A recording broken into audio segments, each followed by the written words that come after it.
दुर्गेश्वर पदेवा रमेश सूर्याजी, युवा रक्ताचा संघटना अध्यक्ष व रुग्ण कल्याण नियामक समिती सदस्य। आम्ही आमच्या संघटनेच्या माध्यमातून गेली 8 ते 10 वर्ष रुग्णांसाठी सेवा करत आहोत। आरोग्य सुविधांच्या बाबतीत ज्या ज्या समस्या असतील तर त्या सोडवण्यासाठी संघटनेच्या माध्यमातून अनेक आंदोलने केली व ती आंदोलने यशस्वी पण केली।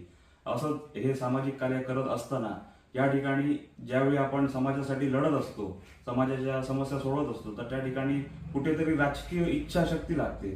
तर ती राजकीय इच्छाशक्ती मिळण्यासाठी म्हणून आज जी आपल्या सावंतवाडी नगरपालिकेची निवडणूक लागलेली आहे, तर त्या निवडणुकीमध्ये मी स्वतः उमेदवार म्हणून इच्छुक आहे आणि ह्या मी इच्छुक होण्यासाठी मला इकडच्या सर्व जी जनतेसाठी आजपर्यंत मी ज्यांच्यासाठी सुखादुःखात त्यांच्या प्रसंगात धावलो, त्यांच्यासाठी जी मदत केलेली आहे त्याच्यासाठी म्हणून ते सांगतायत की मतदार जे आहेत ते आपल्या मताच्या आशीर्वाद रूपी म्हणून आम्ही तुझ्या पाठीशी उभे राहणार आहोत। तू यावेळी या निवडणुकीला उभा राहा, सक्षमपणे आम्ही तुझ्या पाठीशी उभे राहू, असं आज हे इकडचे मतदार सर्व लोक सांगतायत।